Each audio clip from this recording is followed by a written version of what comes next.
Welcome to One Insight. My name is Rich Litvin. I grew up in London and I now live in LA.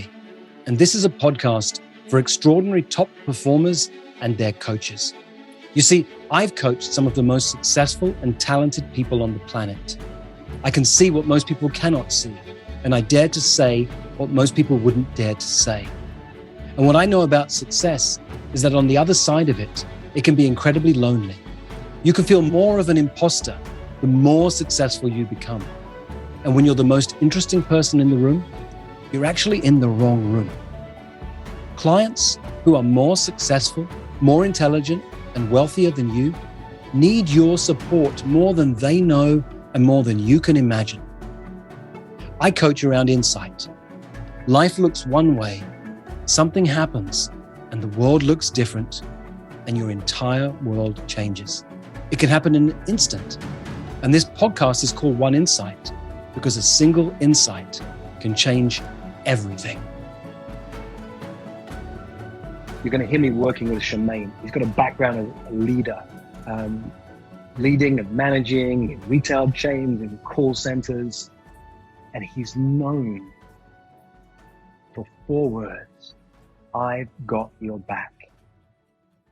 It goes back to a story about how his dad shows up in the world, about how he showed up in the world as one of 8 siblings. He starts to articulate what he does with his clients, and it's very generic. It's nice, but it's generic. My clients have a history of success. They care about others. They're happy to be alive. Well, that's great, but that's most people on the planet.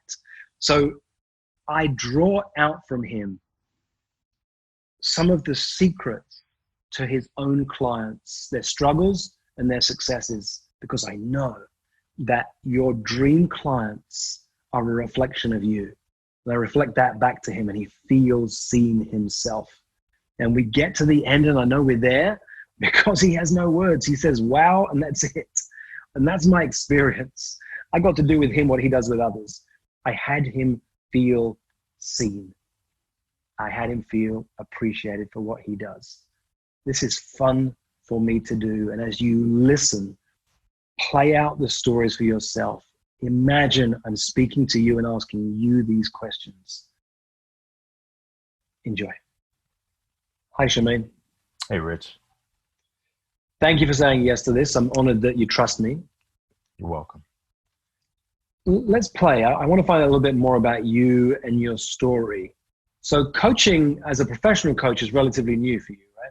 Yes, that's correct. I started about a couple of years ago. I went to a coaching school and I found out about, read your book, Prosperous Coach, and then immediately signed up for the first intensive. Nice. Yeah. What were you doing before that? What was your career about? Yeah, before that, I was a supervisor in a very large retail chain, supervising about 20 to 200 associates. And I did that for about 3 years.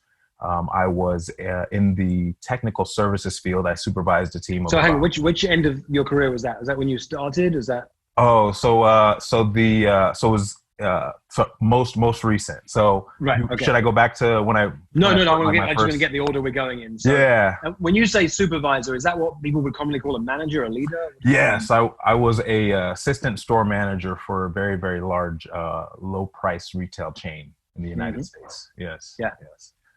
But you were managing people. Yes, leading people. Yes. Yeah. Yeah. Okay.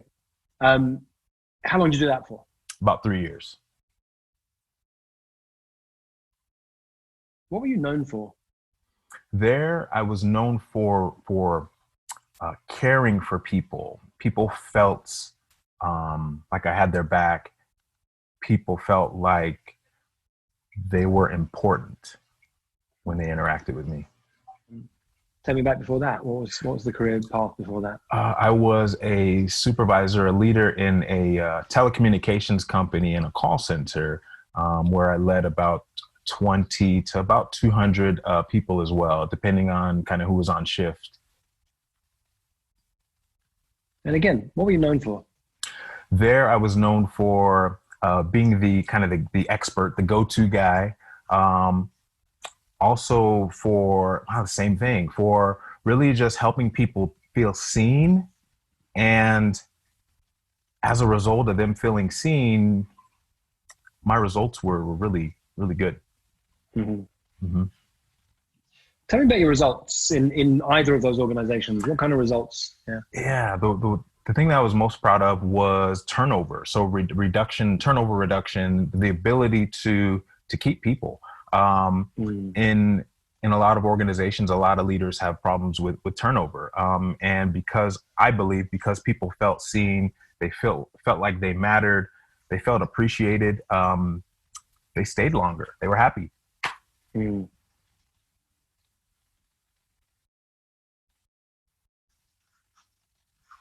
That's great. In England, when we talk about turnover, we're talking about revenue. In the States, turnover means employee turnover, right? Yes, So that's yes. Important distinction. But that's really cool to see. Something I'm passionate about, I speak about a lot, is what I've thought of as the hard skills in business: fiduciary skills, legal skills, financial skills. You know, anybody can be trained in those skills. Yep. But in 20 years of education, most of us are never taught how to be a leader, how to manage people, how to nurture people, how to communicate, how to negotiate. Those are the hard skills of leadership and the hard skills of business. And we call them the soft skills and give no time to them. Yeah. Where did you get the lessons that taught you how to let people feel seen, to know that they matter, so they feel appreciated? Because the great leadership books of recent times talk about those as skills. Where did you learn them? That's a good question. I would say partially, I'm thinking about like the earliest experience. That's probably my dad.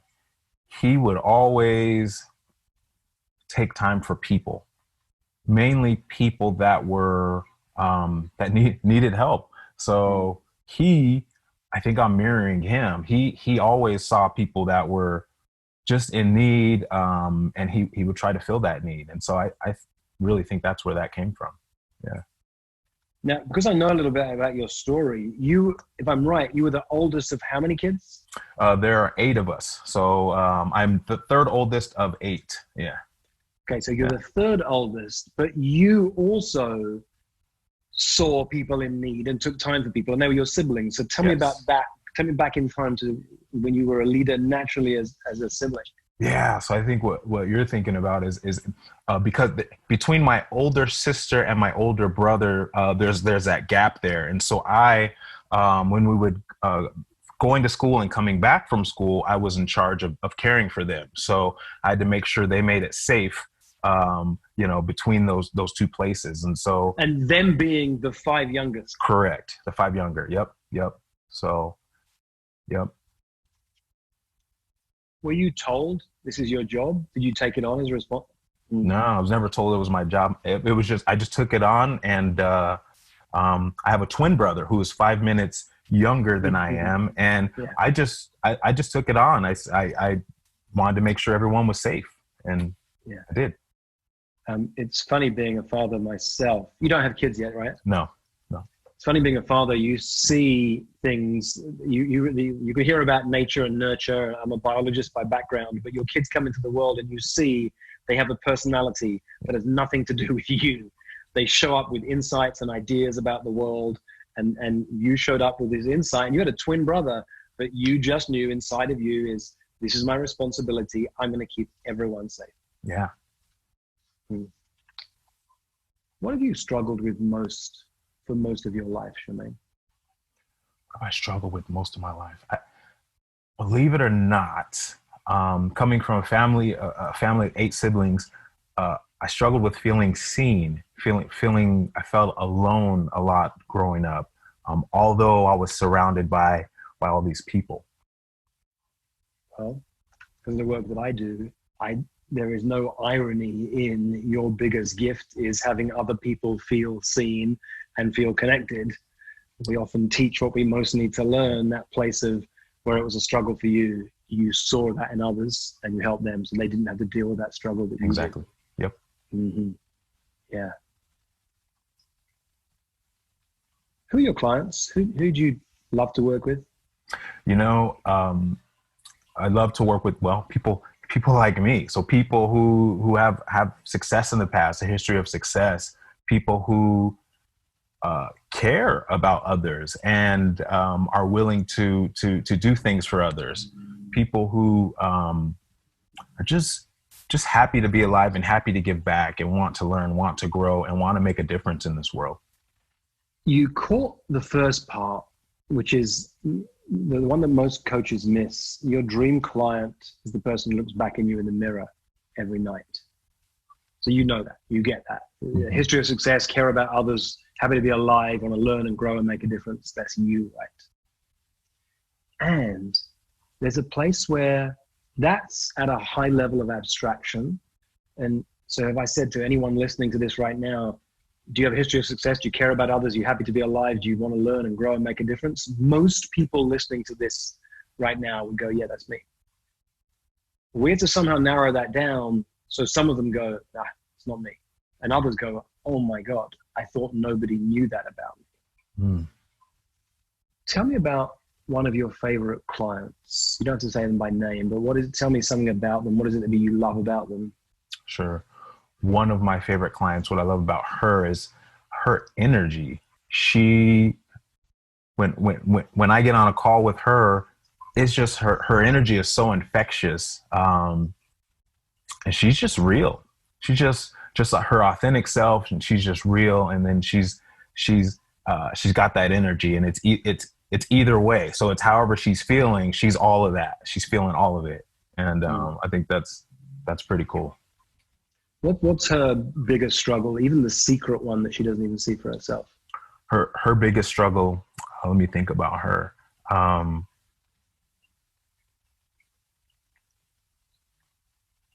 Is feeling her worth.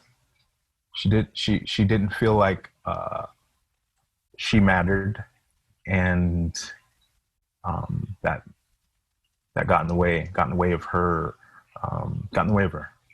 Yeah. How did she compensate for that? Good question. She would be controlling. She'd try to control as much as possible. Tried to control as much as possible. And what was the cost of that? Stress. For her, it was stress. It was her relationships were kind of non-existent, and it was tough for her. Yeah. Thanks. That's great. Tell me about another favorite client of yours. Another favorite client. And what's the question about the client? Sorry. What do you love about them the most? Yeah. Another client favorite client that I love, she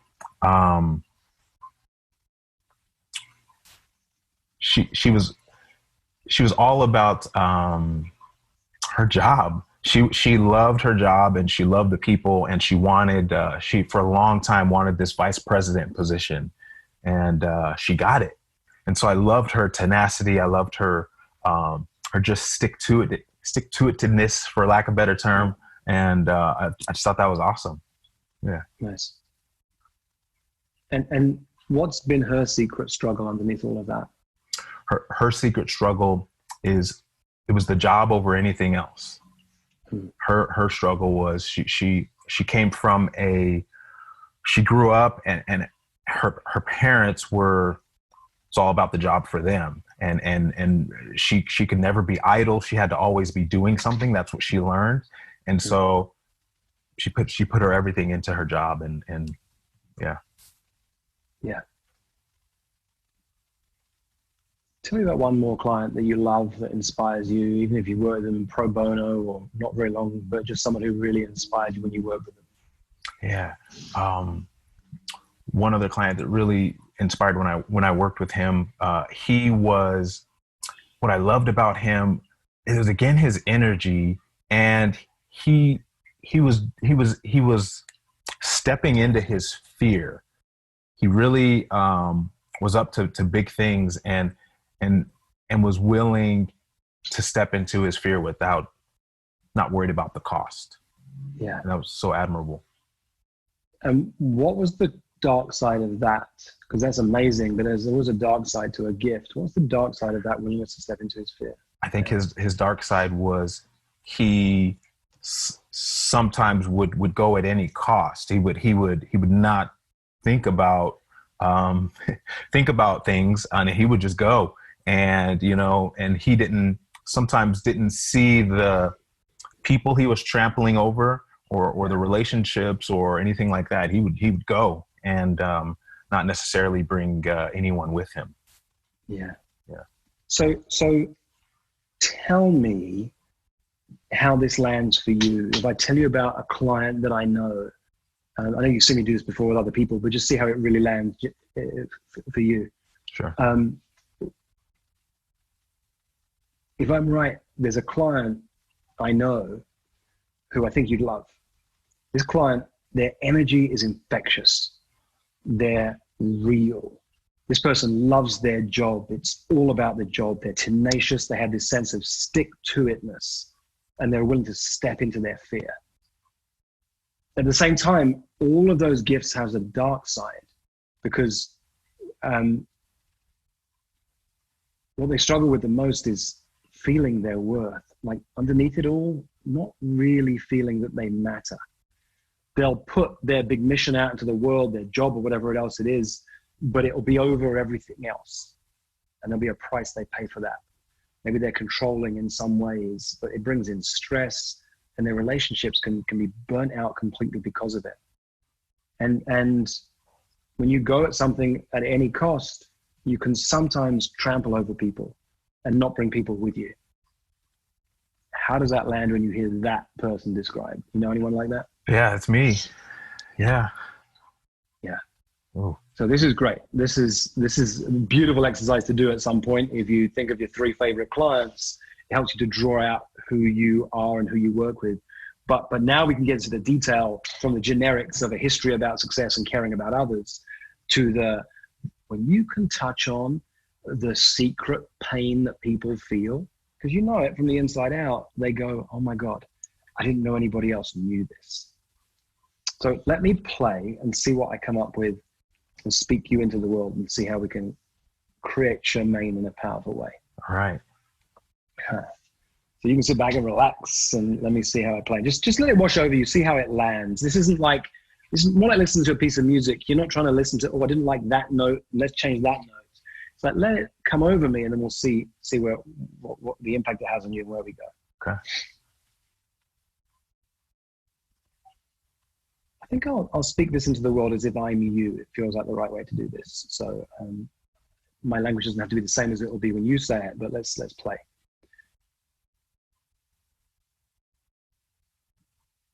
I'm known for my leadership skills.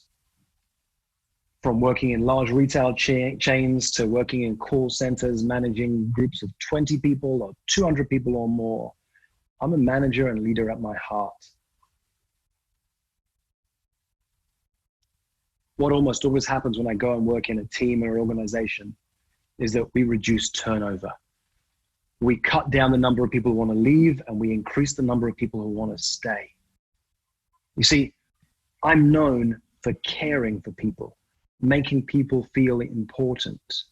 What people know about me is that I've got your back. I've been known at times as the go-to guy, the expert, but really what's more important than that is I help people feel seen, I help people know that they matter, and I help people feel appreciated. And I've been doing this my whole life.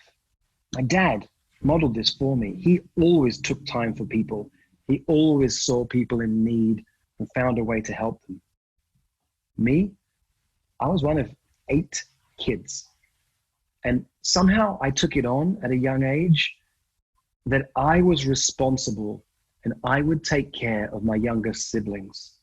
And what's funny is I have a twin, but I was the one who got this.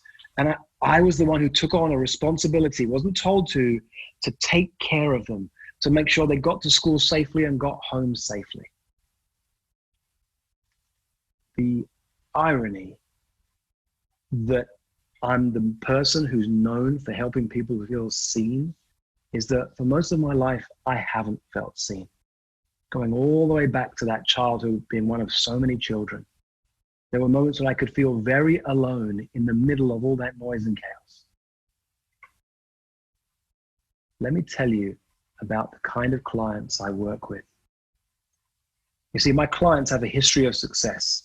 They care about others. They're happy to be alive. They learn, they grow, and they want to make a difference in the world. My clients are energetic and they are real. They love what they do. There's nothing more important than their job. They are tenacious. They have this sense of stick-to-itness. And they step into their fears again and again and again. But there's a dark side to any gift. And sometimes, just like me, you'll know that despite all the success you have out in the world, it's hard to feel your own worth deep down inside. Despite all the stories about being a great leader that others will tell about you, deep down inside, you can feel that you don't actually matter. You'll try to handle that by controlling situations, but all that creates is stress, and relationships can just disappear and be destroyed. People don't like being controlled, it turns out. When you put your job over anything else, your people can love it, but you can pay the price. And when you're willing to step into your fear and do things at any cost, you can sometimes trample over people and not bring them with you. If you're a leader, I've got your back. If you're highly successful and you're ready for the next level of success, I've got your back. I understand what drives you, and I understand what holds you back. And if you want someone on your team who's got your back, call me. We'll talk. Sometimes I'm a coach. Sometimes I'm an expert. But beneath all of that, I've got your back. Wow. I love it. You don't have to say much if you don't want to right now. My experience when I do this and it lands, there aren't many words on the other side and people can't say very much because it just hits. The truth just really lands. So if we're there, we're there. We're there. Okay. Yeah. Thanks, man. Thank you for trusting me. That was really powerful. Thank you for sharing your story with me. I'm glad we got to articulate it. This is something that at some point you'll draw out. It will be perhaps anything from the text of your website to the stories you tell in the world, whether it's on a stage or in one-on-one conversations.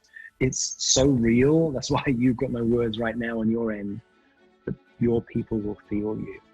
And it's not generic. It's specific enough that your people will go, oh my God, that's me. Or they'll go, oh, that's nice. But they'll walk away because you're not for them. And your job is not to be for everyone. Shermain, thank you. That's a powerful story you have. Thank you.